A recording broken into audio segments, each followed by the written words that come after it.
அகமதாபாத்திலிருந்து புறப்பட்ட விமானம் London Gatwick செல்ல இருந்த விமானம் விபத்துக்குள்ளாகி நூற்றுக்கணக்கான உயிர்கள் பலியாகி இருக்கக்கூடிய அந்த ஒரு செய்திதான் ஒட்டுமொத்த நாட்டையுமே உலுக்கி இருக்கக்கூடிய செய்தி.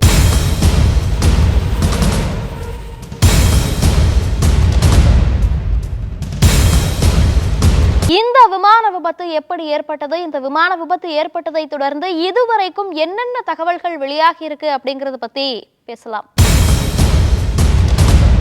அகமதாபாத்தில் இருக்கக்கூடிய சர்தார் வல்லபாய் பட்டேல் விமான நிலையத்திலிருந்து சரியா 1:38 ஒரு விமானம் கிளம்புது. இந்த விமானம் லண்டனில் இருக்கக்கூடிய கேட்விக் அப்படிங்கிற இடத்திற்கு செல்வதற்காக புறப்பட்ட விமானம். இந்த விமானத்துல 242 பயணிகள் பயணம் செய்திருக்காங்க. அதுல 169 பேர் இந்தியர்கள், 53 பேர் பிரிட்டிஷ் நாட்டை சேர்ந்தவர்கள், அதே போல 7 பேர் போர்ச்சுகீசிய நாட்டை சேர்ந்தவர்கள் மற்றும் ஒரு கன்னட நாட்டை சேர்ந்த பயணி பயணம் செய்திருக்காங்க. இதுல 7 பேர் குழந்தைகள் அப்படின்னும் 2 குழந்தைகள் கை குழந்தைகள் அப்படின்னும் சொல்லப்படுது. இந்த நிலையில தான் இந்த விமானம் டேக் ஆஃப் ஆன சில நிமிடங்களிலேயே விழுந்து விபத்துக்குள்ளாகி இருக்கு. அதாவது டேக் ஆஃப் ஆனது 1:38 டேக் ஆஃப் ஆயிருக்கு. மேல போகும்போதே சில நிமிடங்களிலேயே விமானி மேடை கால் அப்படிங்கறத கொடுத்திருக்கார். இந்த மேடை கால் என்ன அப்படின்னு பார்க்கும் பொழுது, விமானம் ஏதாவது சிக்கலில் இருக்கும் பொழுதோ, விமானத்துல ஏதாவது தொழில்நுட்ப கோளாறுகள் ஏற்பட்டு இருக்கும் பொழுதோ, உள்ள ஏதாவது பிரச்சனைகள் இருக்கு அப்படிங்கிற பட்சத்துல விமானிகள் இந்த மேடை கால் அப்படிங்கறத கொடுப்பாங்க. இது ஒரு சமிக்கை அப்படின்னு சொல்லப்படுது. அதாவது ஆபத்து காலத்தில் தொழில்நுட்ப அறைக்கு, கட்டுப்பாட்டு அறைக்கு தெரிவிப்பதற்காக இருக்கக்கூடிய அந்த ஒரு சமிக்கை தான் இந்த மேடை கால் அப்படிங்கிறது. இந்த மேடை கால் கட்டுப்பாட்டு அறைக்கு வந்த உடனேயே எந்த விமானத்திலிருந்து இந்த சமிக்கை பிறப்பிக்கப்பட்டிருக்கிறதோ அந்த விமானத்தில் என்ன கோளாறு அப்படிங்கிறத கட்டுப்பாட்டு அறையில் இருக்கக்கூடிய தொழில்நுட்ப வல்லுநர்கள் பார்த்து சரி செய்து விடுவார்கள் அப்படிங்கிறது தான் நடைமுறையா இருக்கு. இந்த விமானத்திலிருந்தும், அதாவது போயிங் 777 அப்படிங்கிற இந்த ரக விமானத்திலிருந்தும் இந்த சமிக்கை அப்படிங்கிறது கொடுக்கப்பட்டிருக்கு. உடனடியா கட்டுப்பாட்டு அறையில் இருந்தவர்கள் என்ன பிரச்சனை அப்படிங்கிறத பார்க்கறதுக்கு உள்ளாரவே -457 அடி வினாடிக்கு கீழே விழுந்திருக்கு. இந்த விமானம் எந்த இடத்துல விழுந்திருக்கு அப்படின்னு கேட்டா, அங்கிருந்த ஒரு மருத்துவ மாணவர்கள் விடுதியில விழுந்திருக்கு. விழுந்த உடனே விமானம் வெடித்து சிதறி தீ விபத்து ஏற்பட்டிருக்கு. அந்த இடம் ஃபுல்லா புகைமூட்டமா இருந்திருக்கு. உடல்கள் எல்லாம் கருகிய நிலையில கிடந்ததாகவும், ஏதோ சத்தம் கேட்டது, நாங்க வெளியில போய் பார்த்தோம், பார்க்கும் போதே புகைமூட்டமா இருந்துச்சு, அங்கங்கு விமானங்களுடைய பாகங்களும் கருகிய நிலையில உடல்களும் கிடந்ததைத்தான் எங்களால் பார்க்க முடிஞ்சிச்சு அப்படின்னு இந்த விபத்தை நேரில் கண்ட பயணிகள் தெரிவிச்சிருக்காங்க. உடனடியா இந்த தகவல் காவல்துறையினர் மற்றும் மீட்பு குழுவினருக்கு கொடுக்கப்படுது. தேசிய பேரிடர் மீட்பு குழுவினரும் இந்த தகவலை பெற்று அங்கு வந்து அந்த உடல்களை மீட்கக்கூடிய பணியில ஈடுபட்டு இருக்காங்க. இந்த உடல்கள் எல்லாம் விமானத்தில் இருந்தவர்களுடைய உடல்கள் மட்டும்தானா அப்படிங்கிறத நம்மளால சரியா சொல்ல முடியாது. ஏன் அப்படின்னா, அது ஒரு மருத்துவ மாணவ விடுதியில விழுந்திருக்கு. அந்த விடுதி கட்டிடமும் தீப்பிடித்து இருந்திருக்கிறது. உள்ள இருந்த எத்தனை மாணவர்களுக்கு விபத்து ஏற்பட்டிருக்கிறது, விமான பயணிகள் எத்தனை பேருக்கு விபத்து ஏற்பட்டிருக்கிறது அப்படிங்கிறது இன்னும் தரவுகள் எதுவும் கொடுக்கப்படவில்லை.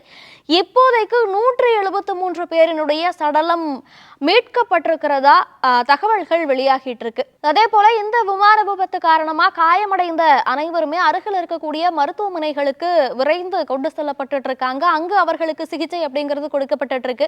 அதே போல ஏர் இந்தியா நிறுவனம் தங்களுடைய தரப்பிலிருந்து ஒரு அறிக்கை அப்படிங்கிறத வெளியிட்டு இருக்காங்க. என்ன அப்படின்னா, இந்த விபத்து யாராலும் எதிர்பாராத ஒரு விபத்து, இதனுடைய முதற்கட்ட தகவல்களை நாங்கள் சேகரித்து விட்டோம். அதே போல இந்த விபத்து குறித்து விமான விபத்து விசாரணை ஆணையரகம் விசாரிக்கும். அதே போல அந்த விசாரணைக்கு முழு ஒத்துழைப்பு ஏர் இந்தியா நிறுவனம் தரப்பிலிருந்து கொடுக்கப்படும் அப்படிங்கிற அந்த தகவலும் வெளியாகி இருக்கு. சரி, இந்த விமானத்தை இயக்கிய விமானி யார்? ஒருவேளை அவர்களுடைய தரப்பிலிருந்து ஏதாவது தவறு ஏற்பட்டு இந்த விபத்து நடந்திருக்கலாமா, இல்லை இந்த விமானத்தில் ஏதேனும் கோளாறுகள் ஏற்பட்டிருக்குமா அப்படின்னு பல கேள்விகள் ஏர் இந்தியா நிறுவனத்தை நோக்கி வைக்கப்பட்டிருக்கிறது.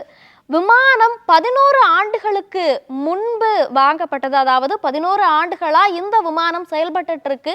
பெரிதாக தொழில்நுட்ப கோளாறுகள் எதுவும் இதுவரை கண்டறியப்படவில்லை. இது எதிர்பாராத விதமா நடந்த ஒரு விபத்து அப்படிங்கறத அந்த நிறுவனம் தரப்பிலிருந்து தெரிவிக்கப்பட்டிருக்கு. இந்த விமானம் கேப்டன் ஸ்மித் ஸ்மித் அப்படிங்கிறவரால இயக்கப்பட்டிருக்கு. இந்த ஸ்மித் சுபர்வால் அப்படிங்கிறவருக்கு 8200 கிலோமீட்டர் விமானத்தை இயக்கிய அனுபவம் இருக்கு. இவருக்கு துணை விமானியா இருந்த கிளைவ் குந்தருக்கு 1100 மணி நேரம் விமானத்தை இயக்கிய அனுபவம் இருக்கு. இவர்கள் இருவருமே அனுபவம் வாய்ந்த விமானிகள் தான் அப்படின்னு கூறப்பட்டிருக்கு. இதுவரைக்கும் இந்த விமானம் குறித்தான என்னென்ன தகவல்கள் வெளியாகி இருக்கு அப்படின்னு பார்த்தா, இந்த போயிங் 787 ரக ட்ரீம் லைனர் ரக விமானம் 2014 ஏர் இந்தியாவால வாங்கப்பட்டது அப்படிங்கிறதும், நீண்ட பயணங்களுக்கு ஏற்ற அதிகம் விற்பனையான விமான ரகங்களில் ஒன்று இந்த போயிங் 787 ட்ரீம் லைனர் ரக விமானங்கள் அப்படின்னும் தெரிவிக்கப்பட்டிருக்கு. இந்த விமான விபத்து ஏற்பட்ட சில நிமிடங்களிலேயே அகமதாபாத்திலிருந்து அனைத்து விமான சேவைகளும் துண்டிக்கப்படுவதா ஒரு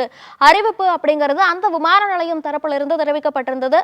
ஆனால் தற்போது அந்த தடை திரும்ப பெற்றிருக்கிறதாகவும், அகமதாபாத்திலிருந்து வழக்கம் போல எல்லா விமானங்களும் செயல்படும் அப்படிங்கிறதையும் மீண்டும் ஒரு அறிவிப்பு வெளியாகி இருக்கு. சரி, இந்த விபத்து நடந்திருக்கிறதுக்கு என்னென்ன காரணம் இருக்கலாம் அப்படின்னு விமான நிபுணர்கள் தரப்புல இருந்து சொல்லப்படுது அப்படின்னா, முதற்கட்ட பார்வையில பல பறவைகள் மோதியதால என்ஜின்கள் மின்சாரத்தை இழந்திருக்கலாம் அப்படின்னு சொல்லப்படுது. அதே போல டேக் ஆஃப் இந்த விமானத்தை பொறுத்த வரைக்கும் மிக சரியாதான் இருந்தது. ஆனால் கியரை மாற்றுவதற்கு முன்பே விமானம் கீழிறங்க தொடங்கியது. இது இயந்திரம் தன்னுடைய சக்தியை இழந்தாலோ அல்லது விமானம் மேலேறுவதை நிறுத்தினால் மட்டுமே நடக்கும் அப்படின்னும் அவர்கள் தரப்புல இருந்து தெரிவிக்கப்பட்டிருக்கு. இதற்கான சரியான காரணம் அப்படிங்கிறது இன்னும் தெரிவிக்கப்படவில்லை. இது குறித்து விமான விபத்து புலனாய்வு துறையினர் தொடர்ச்சியா தங்களுடைய விசாரணை அப்படிங்கிறத தொடங்கி இருக்காங்க. இந்த விமான விபத்தில் குஜராத்தினுடைய முன்னாள் முதலமைச்சர் ரூபானி விஜய் இறந்திருக்கலாம் அப்படின்னு சொல்லப்படுது. அவர் இந்த விமானத்தில் லண்டனில் இருக்கக்கூடிய தன்னுடைய மகளை பார்ப்பதற்காக செல்ல இருந்தார். இவர் பற்றிய எந்த தகவல்களோ இல்லை, இவரது உடல் மீட்கப்பட்டதற்கான எந்த தகவல்களோ இன்னும் தெரிவிக்கப்படவில்லை. அப்படின்னாலும் இவர் அந்த விபத்தில் சிக்கி உயிரிழந்திருக்கலாம் அப்படின்னும் தெரிவிக்கப்படுது. இந்த விமான விபத்து தொடர்பா மத்திய உள்துறை அமைச்சர் அமித்ஷா குஜராத் மாநில முதலமைச்சரோடும் மீட்பு குழுவினரோடும் கலந்து ஆலோசித்து அந்த விபத்தில் சிக்கியவர்களுக்கு தேவையான எல்லா உதவியையும் வழங்க உத்தரவிட்டிருப்பதாகவும் தகவல்கள் வெளியாகி இருக்கின்றன. அதே போல பிரதமர் மோடி அவர்களும் இந்த நேரத்தில் தன்னுடைய எண்ணங்கள் முழுக்க விபத்தில் பாதிக்கப்பட்டவர்களுடைய குடும்பங்களோடு இருப்பதாகவும், இது மீளா துயரம் அப்படிங்கிறதையும் தன்னுடைய இரங்கலையும் தன்னுடைய வருத்தத்தையும் பதிவு செய்திருக்கிறார். அதே போல பிரிட்டன் பிரதமர் ஸ்டாமர் அவர்களும் இத்தனை பிரிட்டன் நாட்டவரை தாங்கிய விமானம் இந்தியாவில் விபத்துக்குள்ளாகி பேரழிவுக்கு உள்ளாகி இருக்கிறது, மனதை மிகவும் உழுக்குகிற ஒரு செய்தி அப்படிங்கிறதையும், இந்த விபத்தில் பாதிக்கப்பட்ட எல்லோருடனும்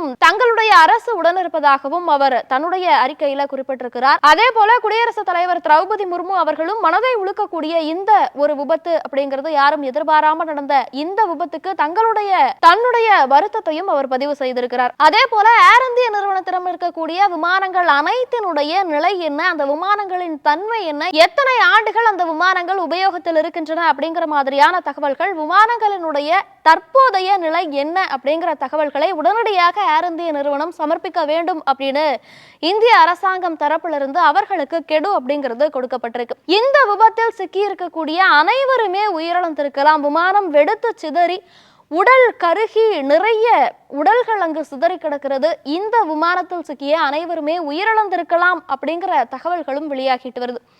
இந்த விபத்து குறித்தான உங்களுடைய பார்வை என்ன அப்படிங்கிறத கமெண்ட்ல சொல்லுங்க.